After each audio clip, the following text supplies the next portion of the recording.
Quero conversar um pouquinho com vocês sobre o amor de Deus. Quero usar como tema: que amor é esse? Eu não sei se é uma pergunta, se é uma interrogação, se é uma afirmação, mas que amor é esse? Que amor é esse? O amor de Deus. Eu quero ler Êxodo capítulo 12, versículo 13. É um texto que eu já vou explicar onde ele está nesse contexto. Êxodo 12, 13, que diz assim: o sangue será um sinal para indicar as casas em que vocês estiverem. Vamos trocar a palavra casa e colocar a pessoa indivídua. O sangue será um sinal para indicar você, pessoa, indivíduo. Quando eu vir o sangue, passarei por cima, passarei adiante. A praga de destruição não os atingirá quando eu ferir o Egito. Quando eu vir o sangue, a praga da destruição não os atingirá. Meu Deus do céu. Vamos embora? Deus dizendo: quando eu vir o sangue, o anjo destruidor, ele chega diante da casa, ele vê o sangue, ele passa por cima, ele não entra na casa, porque ele não pode contra o sangue. Aleluia, aleluia, aleluia. Deus, ele revela o seu amor. Deus, ele mostra o seu amor. A Bíblia Sagrada diz que Deus é amor. A essência, a natureza divina é amor. Deus, na sua infinita graça, mostrou que ele é amor. Agora, a informação Deus é amor, sem uma demonstração, não significa nada. Se eu disser para você assim, eu te amo, isso não significa nada. Precisa vir acompanhado de uma ação, de uma postura, de uma atitude. A palavra amor por si só, ela é vazia. Ela exige, ela pede uma atitude.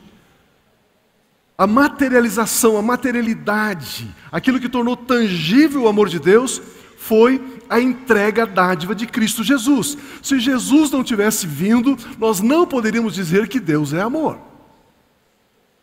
Esse texto que eu li, de Êxodo capítulo 12, fala quando o povo de Israel está saindo do Egito, por 400 e tantos anos escravos no Egito.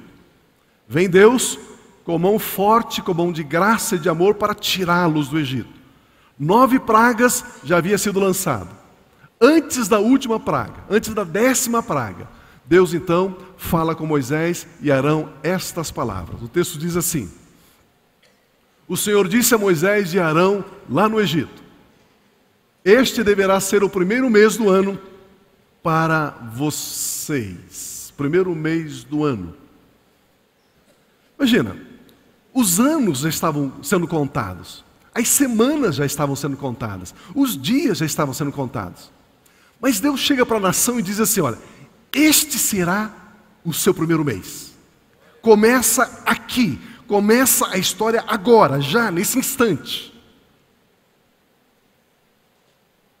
Você se lembra quando você teve um encontro com Jesus Cristo, tendo Ele como Senhor e Salvador da sua vida? Deus está dizendo: esse é o seu primeiro mês. Aqui que começa a sua história. Deus não levou em conta o tempo da nossa ignorância. Ele diz: agora começa. Olha o que Ele está dizendo com a nação de Israel: este deverá ser o primeiro mês do ano para vocês. Digo a toda a comunidade de Israel que no 10º dia deste mês, todo homem deverá separar um cordeiro, um cabrito para sua família e para cada casa.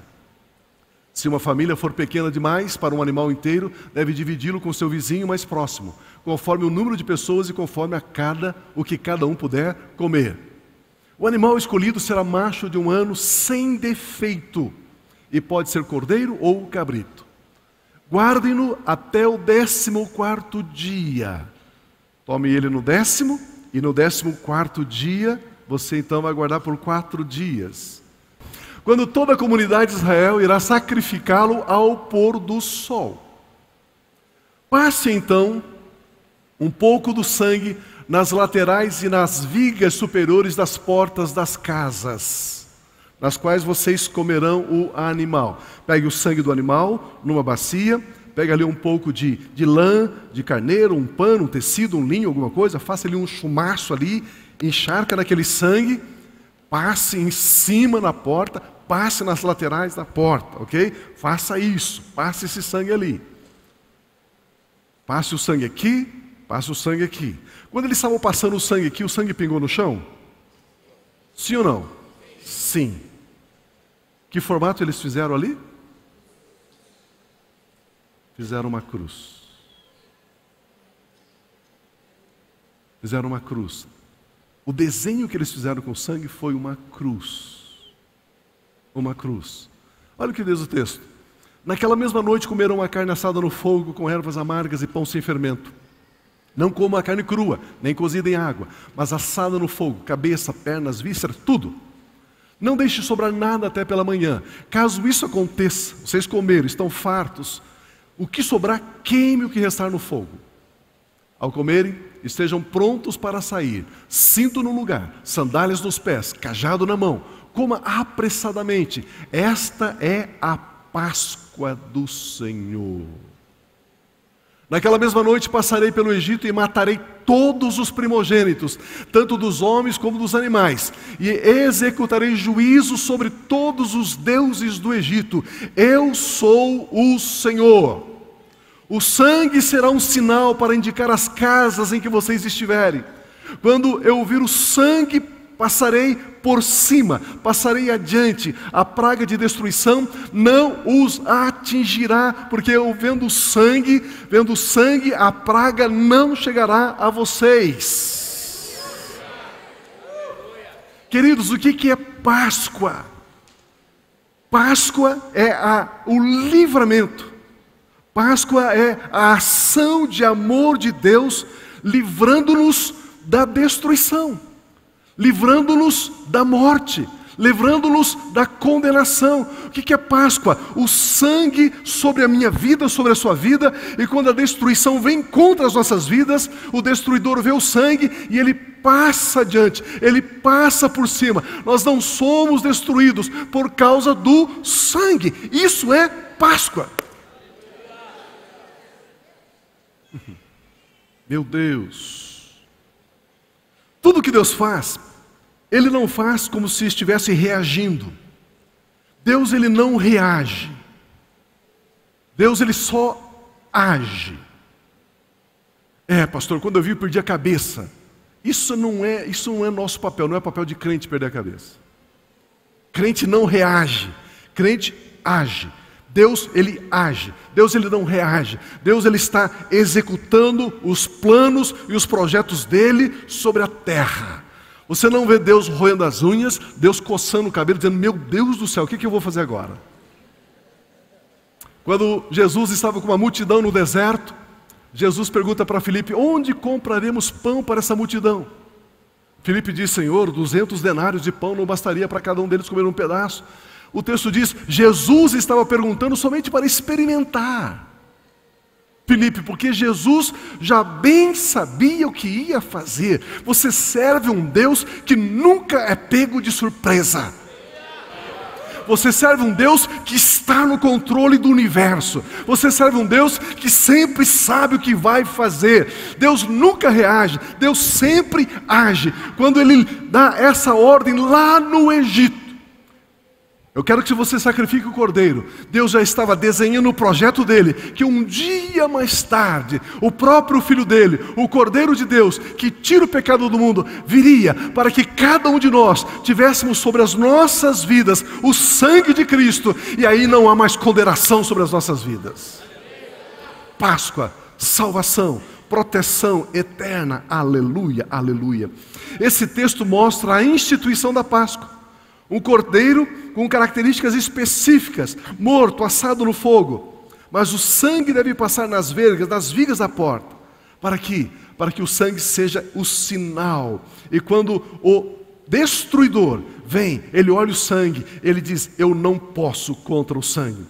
Toda casa que tem o sangue nas portas, o mal não entra. O mal não tem poder contra o sangue. As casas que têm o sangue, o mal não pode tocar. Aleluia. Esse é o nosso Deus e Pai, que cuida de cada um de nós. Ele cuida porque Ele nos ama. Pio, mas me diga uma coisa, e para eu ter essa proteção, Eu conheço um amigo que tem um pé de coelho pendurado na cinta. Eu conheço um que tem uma ferradura na porta. Eu conheço um que tem a nota de $1 na carteira. Eu conheço outro que só usa azul na segunda-feira porque não sei o quê. Eu conheço outro que olha os horóscopos. Eu conheço outro que... Tudo isso não vale nada. A única proteção que eu e você temos chama-se o sangue de Cristo Jesus. Pio, e como esse sangue pode me proteger? Quando você diz: Jesus, entra no meu coração, salva a minha vida, perdoa os meus pecados, eu creio que o Senhor é o Filho de Deus, morreu na cruz, ressuscitou para me salvar. Quando você declara isso, o sangue é aplicado sobre você. E o diabo não pode tocá-lo. Aleluia, aleluia. Deus, esse Deus de amor, Ele revela a nós esse seu amor. Quando? Quando Ele nos deu Jesus, o seu Filho. João 3,16 diz: porque Deus tanto amou o mundo, que deu o seu Filho unigênito, para que todo aquele que nele crê não pereça. Aquele que crê não perece, mas tem a vida. Não tem a morte, tem a vida. Oh! Quando Deus Pai deu o seu Filho unigênito, Jesus Cristo, para morrer pelo pecado da humanidade, quando Jesus veio e derramou o seu sangue precioso para purificar o ser humano de todo o pecado, para que o mal não mais possa atingir o ser humano, pois o mal não tem poder contra o sangue, pois o mal não tem poder contra o homem e a mulher, que foram lavados no sangue de Cristo Jesus. No sangue de Cristo Jesus, você se torna inatingível. Nada pode contra uma pessoa que está coberta com o sangue de Cristo Jesus. Ele, Cristo Jesus, é o Cordeiro da nossa Páscoa. Aleluia. Aleluia. Pio, mas me diga uma coisa, eu sou cristão há tanto tempo, eu já fui atingido com algumas coisas, por quê? Porque você não sabe qual é o poder que o sangue de Jesus tem.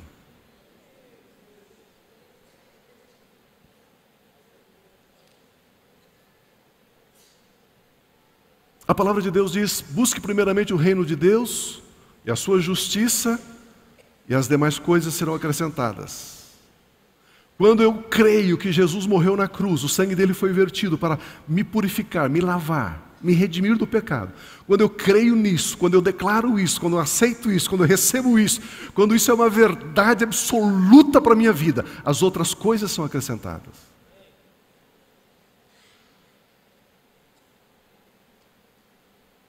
Você quer ver uma armadilha da religião? Vamos fazer aqui uma campanha de 7 quartas-feiras para você ser abençoado.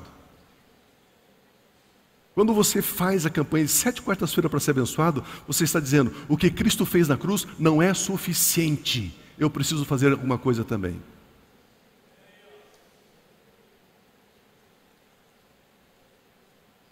Olha como a religião nos engana.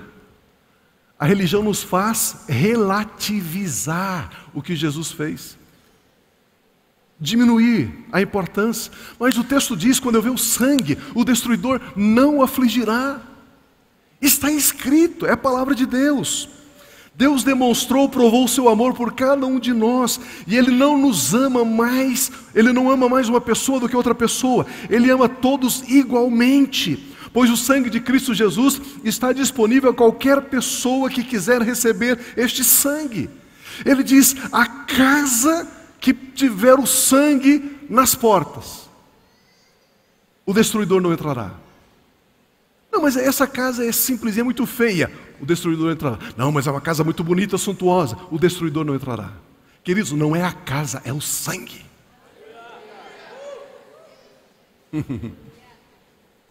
É o sangue.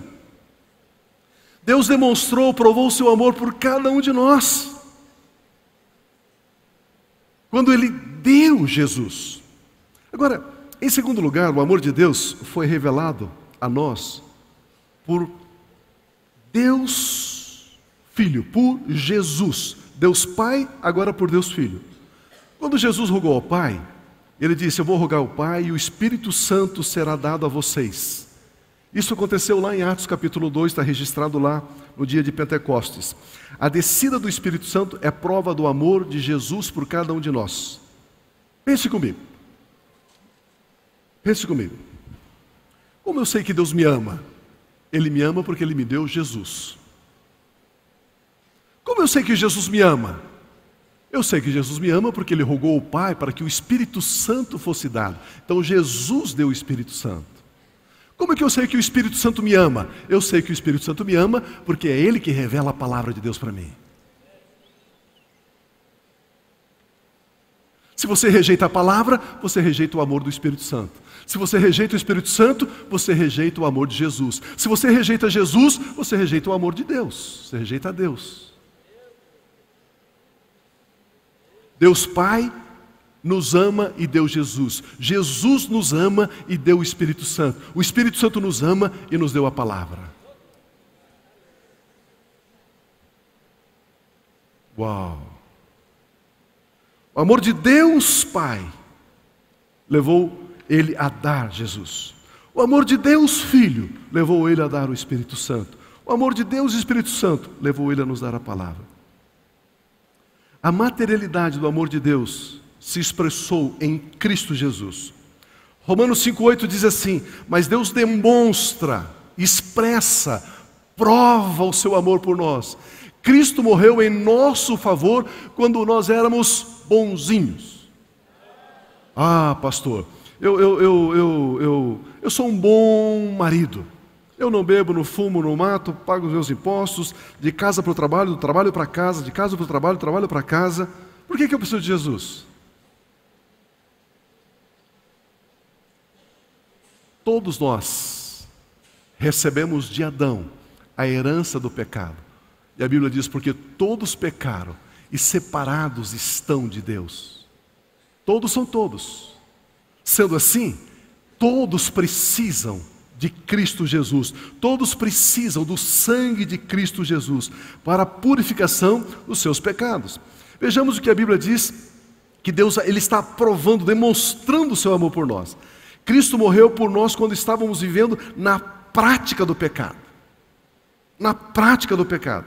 Veja que isto propõe que ser amado por Deus é uma decisão exclusiva de Deus. Não existe nenhum valor em nós, não existiu nenhum bem em nós, não existiu nada que nós merecêssemos o amor de Deus, para que Deus fosse motivado a nos amar. Ele olhou e nós estávamos mortos em delitos e pecados, na prática do pecado.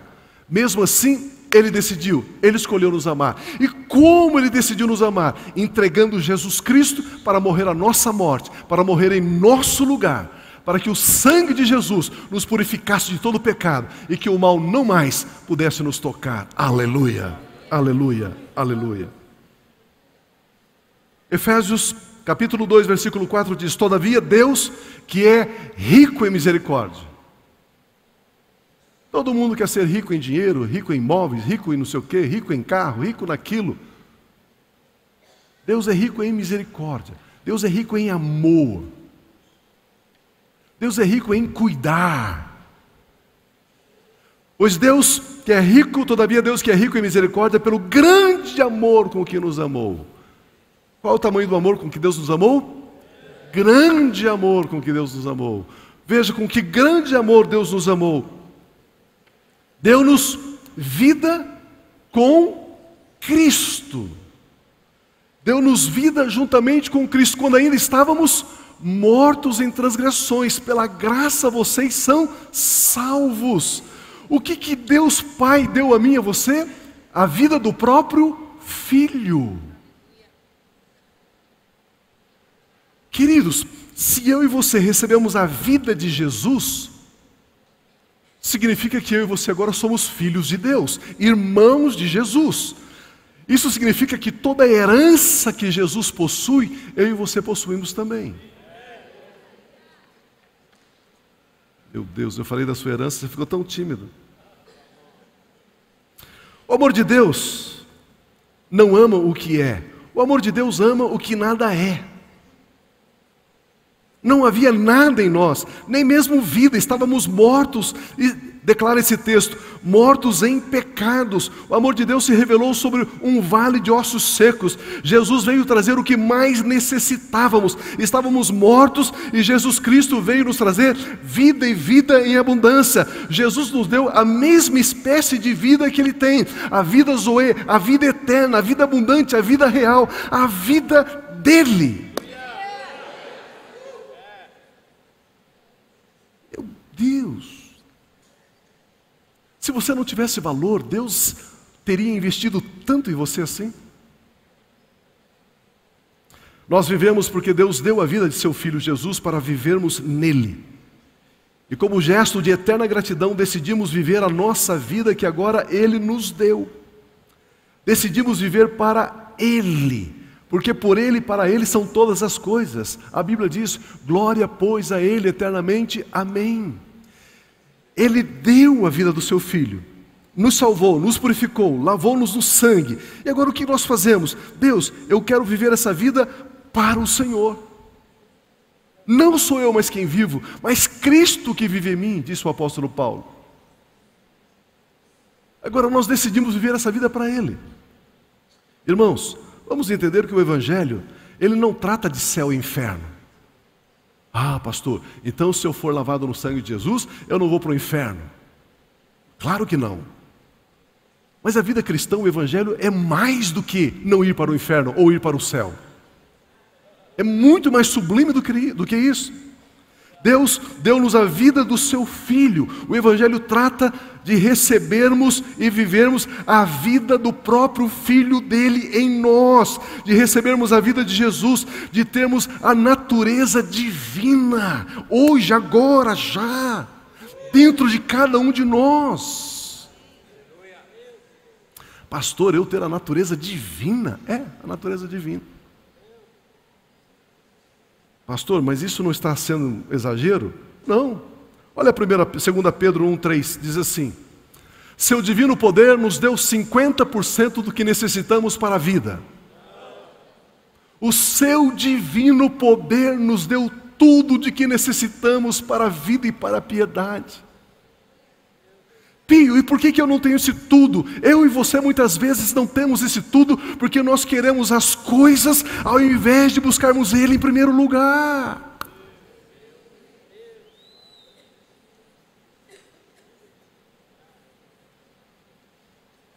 Queridos, existe uma ordem bíblica, existe uma ordem. Busque primeiramente o reino de Deus e a sua justiça, e as demais coisas serão acrescentadas. Eu busco primeiro as demais coisas e quero depois, se sobrar tempo, buscar o reino de Deus. E aí não funciona.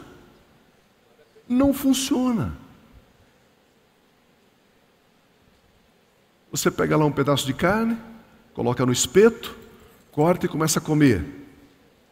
Mastiga, mastiga, joga de volta e põe lá para assar. É assim que funciona. O exemplo que me ocorreu agora, mas é nojento, não é? O fato de você levantar segunda-feira, terça-feira, quarta-feira de manhã, correr, e depois lembrar de Deus, é nojento.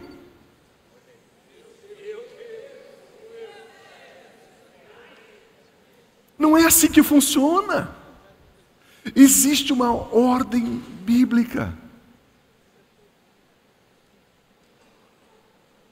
Olha o que diz o texto. O seu divino poder nos deu tudo o que necessitamos para a vida e para a piedade. A palavra piedade ali é devoção, para devoção. Por meio do pleno conhecimento. Como? Como é que eu acesso essas grandezas aqui?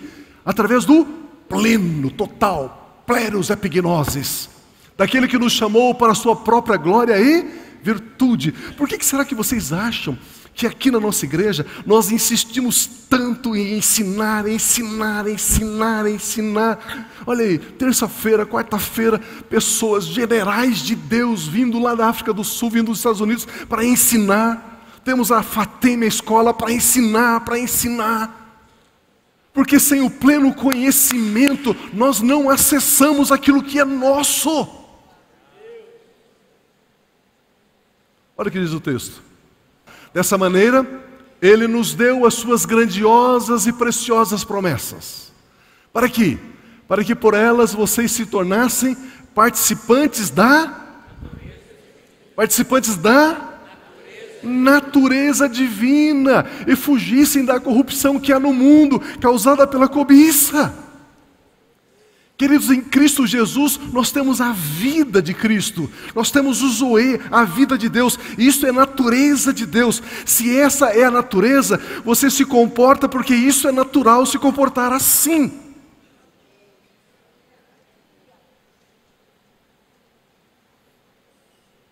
Meu Deus, essa é a mensagem do Evangelho. Ela trata de vivermos a mesma natureza divina, a mesma vida eterna com Deus, porque fomos lavados no sangue de Jesus. Ele é a nossa Páscoa. Agora, o amor de Deus foi revelado dando Jesus. Agora vamos ver, em segundo lugar, Jesus revela o seu amor. Jesus revela o seu amor. Em segundo momento, o amor de Deus se manifesta agora através de Cristo Jesus. O Pai entregou o seu Filho Jesus, e Jesus a si mesmo se entregou a nós, mostrando assim a mais perfeita unidade na Trindade. Deus disse assim: Filho, eu estou entregando você para ser o Cordeiro, para ser aquele que vai expiar, tirar o pecado do mundo. O Filho disse: tá bom, Pai. No segundo momento, o Filho disse: eu quero ser o Cordeiro. Vamos entender isso. Você lê alguma coisa na Bíblia, você diz: uau, eu quero, Deus, eu vou obedecer o que o Senhor está me pedindo. Mas chega um momento, você amadurece, você diz: Deus, eu não estou fazendo por obedecer o Senhor, eu estou fazendo porque agora eu quero fazer. Você consegue ver a diferença? No primeiro momento, Deus enviou o Filho e disse: Filho, vai. Ele diz: eu vou, Pai. No segundo momento, o Filho disse assim: agora eu quero ir. Isso mostra unidade. Isso mostra unidade. Está na hora de você parar de fazer algumas coisas porque você acha que Deus está te pedindo. Está na hora de você começar a fazer algumas coisas porque você quer fazer.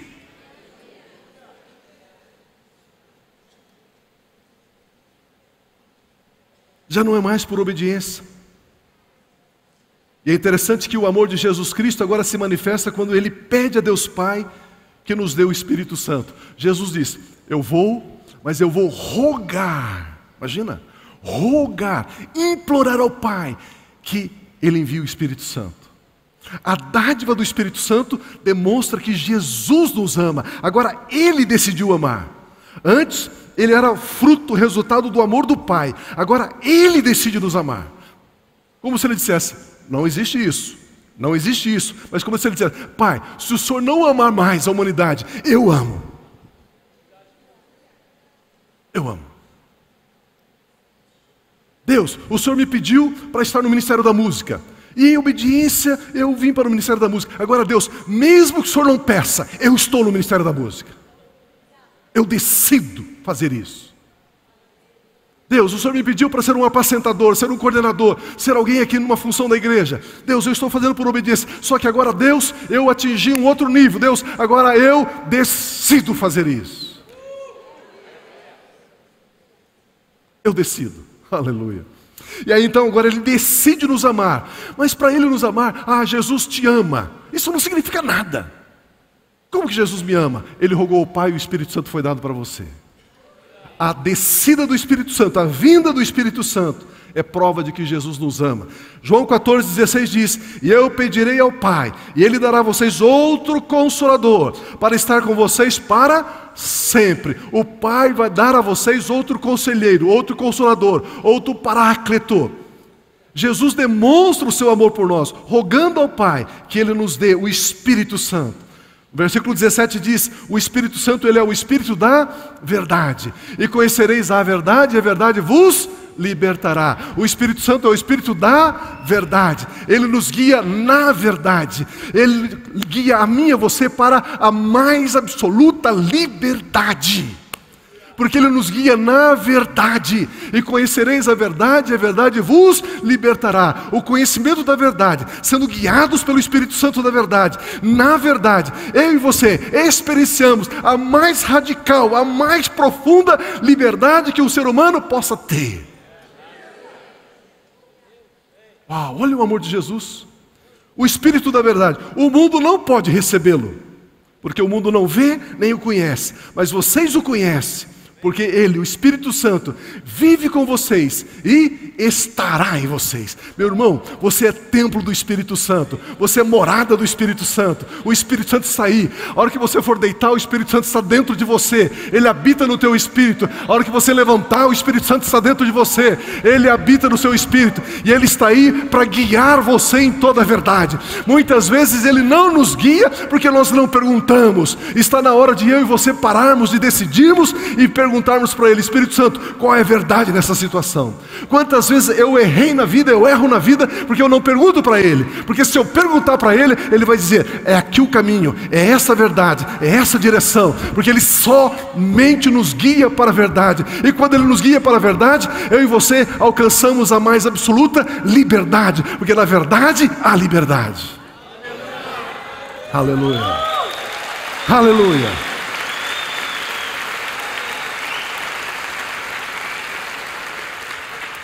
Nós estamos aprendendo que fomos lavados no sangue do Cordeiro. Uau! Agora o Espírito Santo, fomos lavados no sangue do Cordeiro. Somos templo, morada, casa. O mal vem, olha para você e diz: uau, não posso tocar. Passa por cima. O Espírito Santo vem, ele vê o sangue do Cordeiro. Sabe o que o Espírito Santo faz? Aqui é a minha morada. Ele entra. Ele entra. Fomos lavados no sangue do Cordeiro. O mal olha e diz: eu não posso tocar nele, nela, não posso tocar. O Espírito Santo diz: este é o sinal para eu morar aqui dentro. Aleluia, aleluia, que coisa tremenda. Olha o versículo 25. Tudo isso tenho dito enquanto ainda estou com vocês. Mas o conselheiro, o Espírito Santo, o Paráclito, que o Pai enviará em meu nome, ensinará a vocês algumas coisinhas, as superficiais. Ensinará todas as coisas e lhes fará lembrar de tudo o que eu lhes disse. O Espírito Santo ensinará todas as coisas. Todas as coisas. Queridos, a Bíblia diz que a vida e a morte está no poder da língua. O que existe entre vida e morte? O que existe? O que está aqui entre vida e morte? Tudo. Entre o nascimento, entre a morte de uma pessoa está tudo. Entre a vida e a morte está tudo. O texto sagrado está dizendo que o Espírito Santo nos ensinará, Ele nos guiará, ensinará tudo, todas as coisas, desde o nascimento do bebezinho até a morte com 125, 150 anos de idade. Ele ensina todas as coisas. Ele é o coaching dos coachings. Ele é o professor dos professores. Ele é o mestre dos mestres. Ele sabe todas as coisas. Minha irmã, você não sabe fazer um bife bem gostoso, Ele vai te ensinar. Minha irmã, você não sabe como fazer a barra da sua saia, do seu vestido, Ele vai te ensinar. Minha irmã, você não sabe como limpar algumas coisas na sua casa, Ele vai te ensinar. Meu irmão, você não sabe como vender, Ele vai te ensinar. Meu irmão, você não sabe como resolver o problema da sua empresa, pergunte para Ele, porque Ele tem a resposta. Ele sabe, Ele sabe, Ele sabe.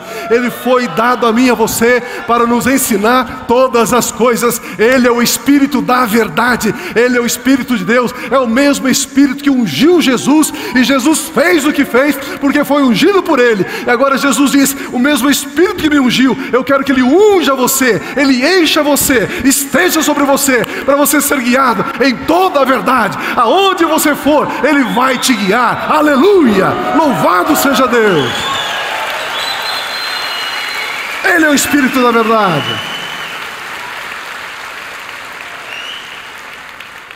Ele que ilumina os olhos do nosso entendimento para conhecermos e lembrarmos das palavras de Jesus. Jesus diz: fará vocês lembrar de tudo que eu disse. Pega um versículo bíblico e diga assim: Espírito Santo, por favor, o que está escrito aí? Me ensina, Espírito Santo. Espírito Santo, eu quero saber. Espírito Santo, me mostra. Espírito Santo, Jesus diz que o Senhor vai me ensinar a palavra. Me ensina a palavra. De repente os seus olhos fazem assim, ó. E você cai de costa. Não. Mas você leva um susto. Mas é isso que está escrito aqui, Senhor. É isso que está escrito aqui. Olha que coisa tremenda. Olha que coisa tremenda. Além disso, olha Atos 1:8. Mas receberão poder quando o Espírito Santo descer sobre vocês. E serão minhas. Qual é a ferramenta de uma testemunha? Falar. Falar. Você recebe o poder do Espírito Santo para você testemunhar, para você falar. Você recebe o poder do Espírito Santo para você testemunhar, para você falar. A palavra poder aqui no grego, dunamis. Dunamis é a habilidade, é a capacidade para resolver problemas. Dunamis é a habilidade, é a capacidade para fazer mudanças. Você recebe poder para efetuar mudanças. Como é que você vai efetuar mudanças? Declarando a palavra. A palavra é semente. Você toma a palavra de Deus no poder do Espírito de Deus e declara naquela situação. Situação, você vai mudar. Situação, você vai alterar. Situação, você é mentirosa. Situação, eu não aceito, porque está escrito, está escrito, está escrito. E você está testemunhando de Jesus Cristo, do poder dele, na situação, nas circunstâncias, nas pessoas. E a palavra de Deus, ela não volta vazia.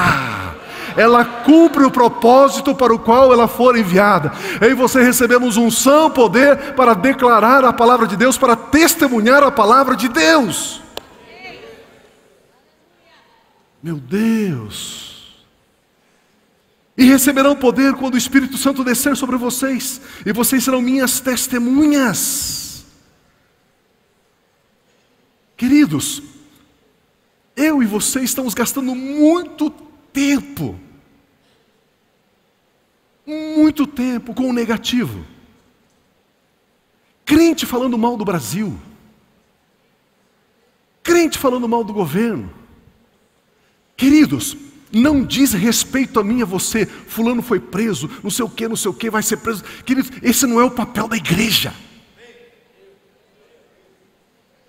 O papel da igreja é pegar essa situação e dizer assim: Deus, escrito está, o Senhor governa soberanamente sobre as nações da terra. Deus, manifeste o seu governo. Deus, levante o seu povo. Deus, levante a sua igreja nessa nação. Deus, está na hora, Deus, da igreja assumir o seu papel nesta nação. Você fica mandando mensagenzinha no WhatsApp, fofoca e mexerico. Você é um fofoqueiro, mexeriqueiro. Saia daí. Para com isso. Recebi mensagens essa semana do Francisco lá de Roma tal. Olha o que ele disse. Meu Deus do céu, você está com a cabeça de reproduzir isso, meu irmão? Não tem um texto bíblico, não tem vida naquele negócio. Onde está o nosso discernimento espiritual?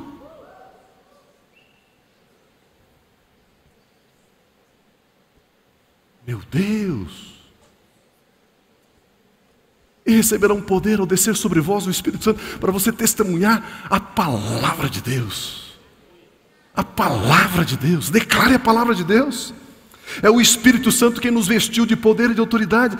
Poder para quê? Para declararmos a palavra de Deus como semente que frutifica. Quando declaramos a palavra de Deus, o poder de Deus, através do Espírito Santo de Deus, faz com que essa semente frutifica. Olha como nós somos. Olha como nós somos. Surgiu uma situação ruim. Aí o pai, ou a mãe, ou não sei quem, eu te avisei, eu te disse que isso ia acontecer. Se você tem boca para dizer que a desgraça vai acontecer, por que você não usa essa boca para dizer que a bênção vai acontecer?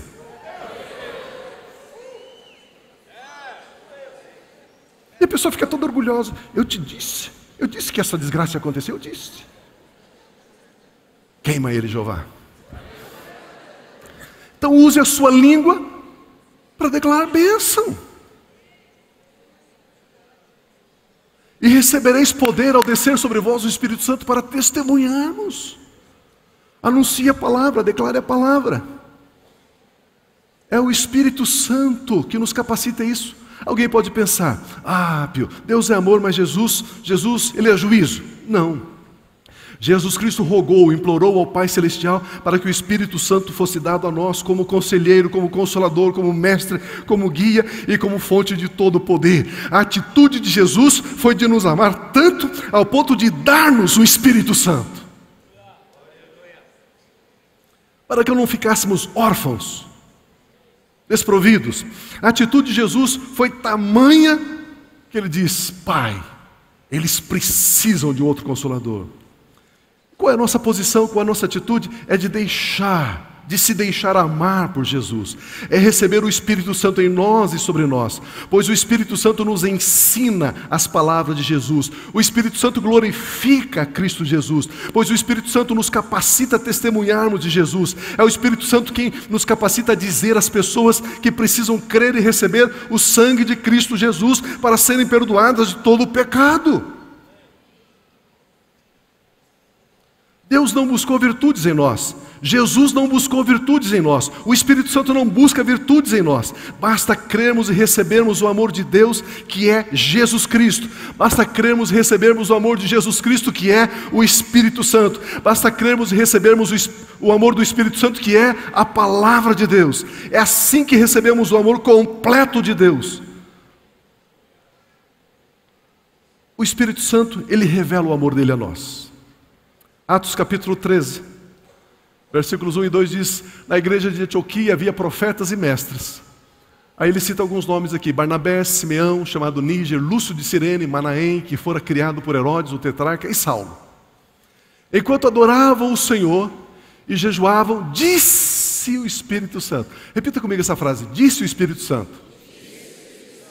Disse o Espírito Santo: separem-me Barnabé e Saulo para a obra que os tenho chamado. Agora vem o Espírito Santo e fala. Vem o Espírito Santo e mostra para mim e para você a palavra, revela a palavra, declara a palavra. O Espírito Santo diz. Queridos, se fosse feita uma eleição nessa igreja, eles jamais teriam escolhido Barnabé e Saulo. Jamais. Sabendo disso, o Espírito Santo disse: não, Barnabé e Saulo, eu separei eles. Porque Deus não vê como vê o homem. O homem vê a aparência, Deus vê o coração. O Espírito Santo conhecia o coração de Saulo e de Barnabé. Mas Saulo tem um histórico terrível. Eu estou aqui com o currículo de Saulo. Consentiu na morte de Estevão, perseguiu a igreja, mandou muitos para a cadeia, assolou a igreja do Senhor Jesus. Ele vai ser agora o missionário da igreja? Não. Ele vai ficar no banco mais 20 anos para ver o fruto que ele vai produzir. Depois a gente decide. Veio o Espírito Santo e diz: ei, Saulo e Barnabé. Saulo e Barnabé. É assim que funciona. O Espírito Santo foi dado para revelar a palavra, para declarar a mim e a você a vontade de Deus. Isto mostra que se fosse por voto, eles ficariam de fora. Mas pela vontade, pela direção do Espírito Santo, eles foram escolhidos para a obra do ministério. Romanos capítulo 8, 16 diz: o próprio Espírito testemunha ao nosso espírito que nós somos filhos de Deus. O Espírito Santo nos ama, testificando em cada um de nós: você é um filho de Deus, você é uma filha de Deus. Mas eu estou passando por um problema. Você é filho de Deus, você é filha de Deus. Mas eu estou passando por uma dificuldade. Você é filho de Deus, você é filha de Deus. A hora que você tirar os olhos da dificuldade e colocar os olhos na verdade, algo vai ser liberado sobre a sua vida. Algo começa a ser liberado sobre a nossa vida. Queridos, ao crermos nessa verdade, ao recebermos que nós somos filhos de Deus, sabemos que temos a natureza divina. Ao saber que você é filho de Deus, você sabe que você é herdeiro de Deus. Você sabe que você é a justiça de Deus em Cristo Jesus. Você sabe que você é rei e sacerdote. Você sabe que você foi lavado e purificado no sangue de Jesus. Você sabe que você é mais que vencedor. Você sabe que você avança porque Ele é o seu pastor e nada de falta. Você sabe que nenhuma arma forjada contra você irá prosperar. Você sabe que haverá um novo céu e haverá uma nova terra. Você sabe que Jesus Cristo em breve voltará. Você sabe que os olhos do Senhor Jesus são como chamas de fogo. Você sabe que os pés dele são como bronze polido. Você sabe que as vestes deles são branca, alva como a lã. Você sabe que o cabelo dele é o cabelo branco, alvo como a lã. Você sabe que existe uma faixa sobre ele. Está escrito que ele é o Cordeiro de Deus, é o Filho de Deus, ele é o Senhor, ele reina para todo sempre. Você sabe que ele está voltando montado num cavalo branco. Você sabe que ele reinará sobre a nação da terra, e você vai reinar juntamente com ele para sempre.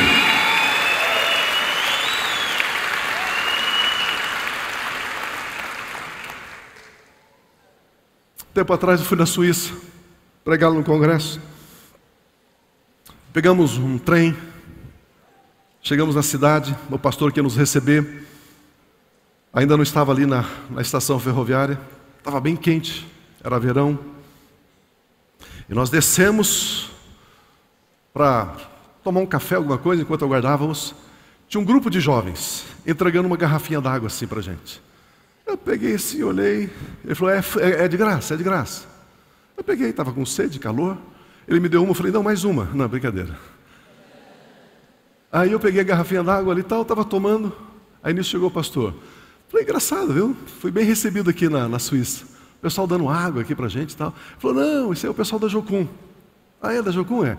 Mas por que eles dão água? Não, pega a garrafinha aí. Vamos tirar o rótulo aqui, né? Aí tiramos o rótulo. Dentro do rótulo ali tinha um cartoon, um desenho. 2 peixinhos conversando. Um peixinho conversa com o outro e pergunta assim, escuta, será que existe vida fora d'água? O peixinho diz, claro que não. Como é que vai existir vida fora d'água? Toda a vida que existe é aqui dentro d'água.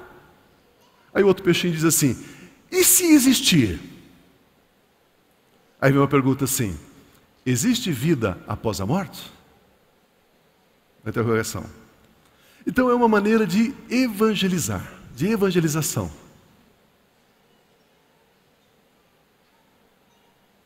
Não está na hora de eu e você tirarmos a nossa cabecinha de debaixo d'água, olhar para cima d'água e ver de fato quem nós somos em Cristo?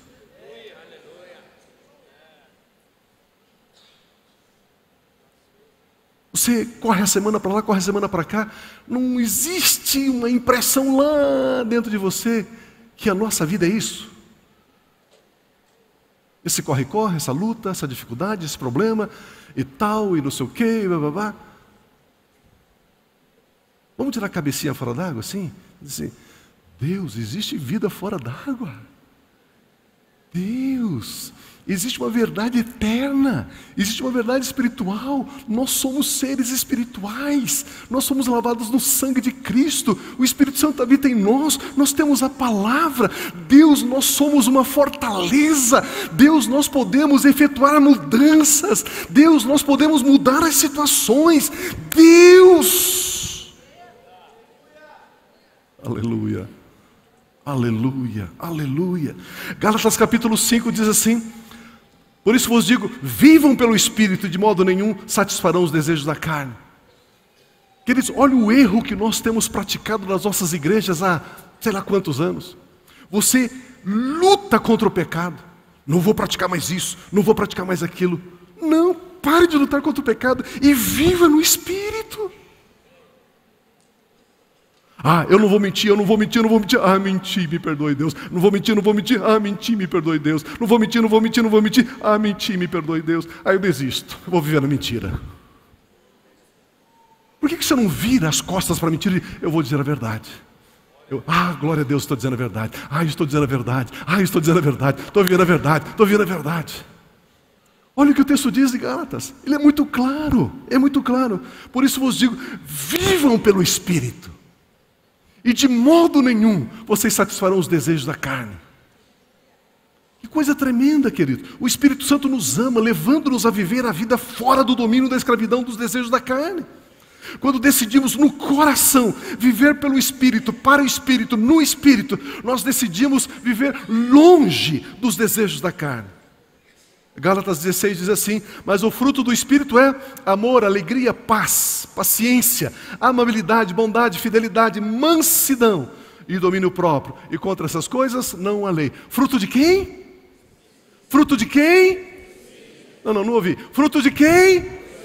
E por que você está tentando ser manso? Por que você está tentando amar? O fruto é dele. Eu e você somos como árvores plantadas junto a ribeiros de água. O que é esse ribeiro de água? A palavra de Deus, Jesus Cristo de Nazaré. Eu e você, plantados junto a ribeiros de água. Essa água que é a palavra entra dentro de nós. E o Espírito Santo que habita em nós, Ele frutifica. Ele frutifica. E os frutos aparecem. Os frutos aparecem. Amor, alegria, paz, paciência, ternura, bondade, fidelidade, humildade, domínio próprio. É os frutos do Espírito. Você se torna uma árvore e ele frutifica, e as pessoas vêm e se alimentam de você. As pessoas se aproximam e têm prazer em estar do teu lado. As pessoas se aproximam porque de você existe algo glorioso. O Espírito Santo frutificando, o Espírito Santo frutificando através da sua vida, aonde você for. Meu Deus, aleluia.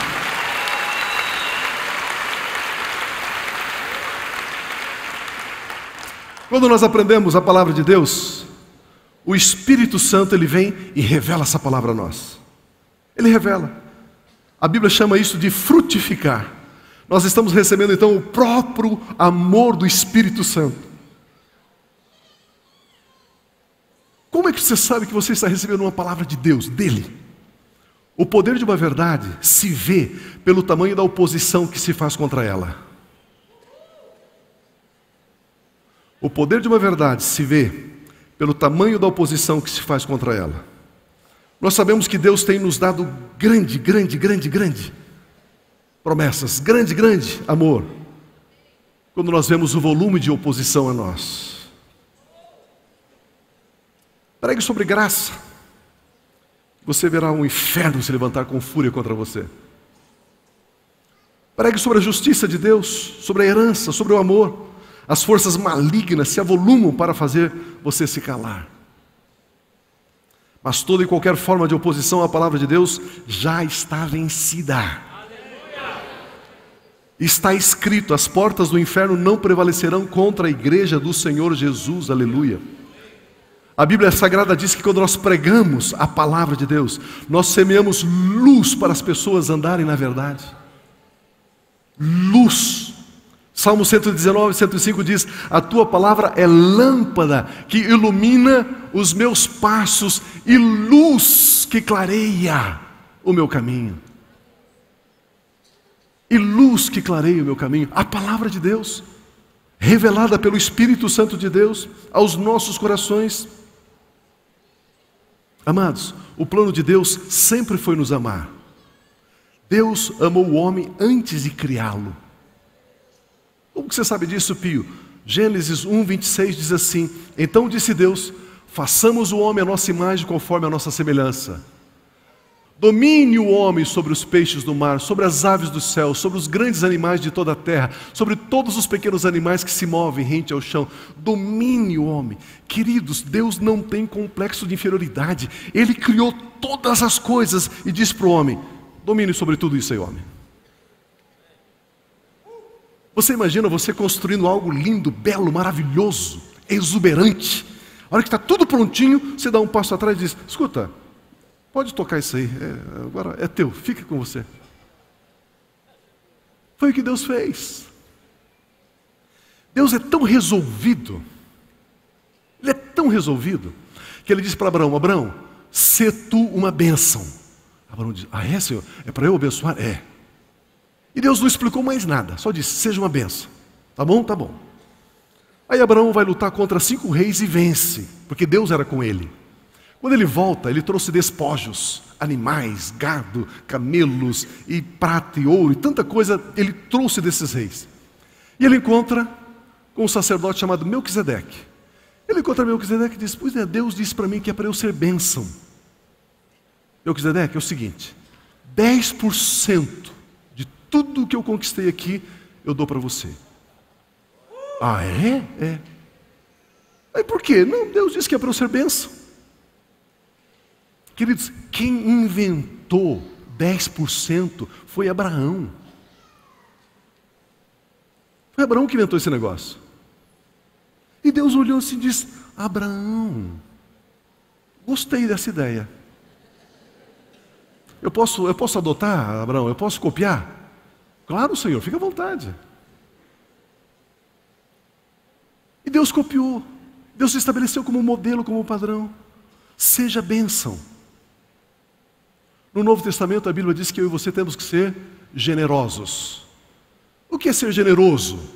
É quando você dá mais que 10%. O que é ser mesquinho? Quando você dá menos que 10%. E a Bíblia diz que a alma generosa prospera. A alma que não é generosa perde o que tem. É interessante que você não vê no Novo Testamento Deus dizendo assim: você tem que trazer dízimo. Não. Mas você encontra o padrão da generosidade no Novo Testamento. E o padrão de ser tu uma bênção lá no Velho Testamento. E Abraão disse: bom Deus, eu vou estabelecer um padrão aqui. Ser bênção é dar 10%. Tá bom, Abraão, tá bom, você que sabe. E Deus disse: então no Novo Testamento, em Cristo Jesus, eu quero que você seja uma bênção generosa. Generosa. Pronto. Simples. Olha como Deus é fantástico. Ele disse: homem, domine sobre os animais, domine sobre os peixes. Homem, domine. Adão, eu quero que você dê nome aos animais. O Senhor criou, o Senhor quer que eu dê nome. Tá bom. Que honra, Deus, tá bom. Deus vem e diz assim: como que é o nome daquele animal ali, Adão? Hiena. Hiena? É verdade, Adão, parece com uma hiena. É verdade, você está certo. E aquele ali é um elefante. Gostei, Adão, gostei desses nomes. Deus simplesmente não questionou as decisões, as escolhas dele. Porque Deus amou o homem até mesmo antes de criar o homem. Queridos, por isso nós precisamos entender que antes do homem existir, Deus já deu poder ao homem, poder sobre tudo que Deus havia criado. Esse texto diz que o amor de Deus sujeitou todas as coisas ao homem. Não é a força da natureza que anima e protege o homem. Ao contrário, é o poder do homem que protege a natureza. Não adianta você abraçar uma árvore e dizer assim: a energia dela vai passar para mim. Não. É você lá que põe as mãos e diz assim: árvore, eu te abençoo em nome de Jesus. É assim que funciona. O reino de Deus existe antes de qualquer criatura ser criada. Todas as coisas foram criadas por intermédio da palavra de Deus e do próprio Filho Jesus Cristo. Então a decisão de criar o homem foi a maior das decisões de Deus, para que o homem governasse sobre todas as coisas. O homem peca, o homem cai. O que Deus faz? Abre mão do homem? Não. Deus vem e salva o homem. Lava o homem no sangue do seu Filho. Enche ele do Espírito Santo. Vem o Espírito Santo e dá a palavra ao homem, para que ele possa governar sobre a terra nos dias de hoje. Aleluia. Governar falando. Governar crendo. Como receber o amor de Deus? Crendo e recebendo a Cristo Jesus. Como receber o amor de Jesus? Crendo e recebendo o Espírito Santo. Como receber o amor do Espírito Santo? Crendo e recebendo a palavra de Deus. A palavra que é lâmpada, a palavra que é semente, a palavra que é água, a palavra que é pão, a palavra que é espada, a palavra que é fogo, a palavra que é bálsamo, a palavra de Deus que é Espírito e vida, ela habita em nós. Aleluia.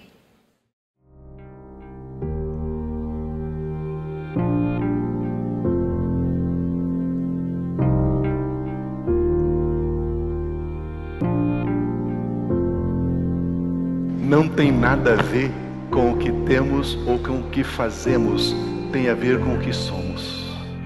A mesma vida que Jesus tem, a mesmíssima, a mesma natureza, a mesma essência, a mesma vida, a vida incriada, o Zoe, a vida eterna, a mesma vida Deus colocou dentro de você. E você avança com absoluta certeza e segurança, porque você sabe quem você é.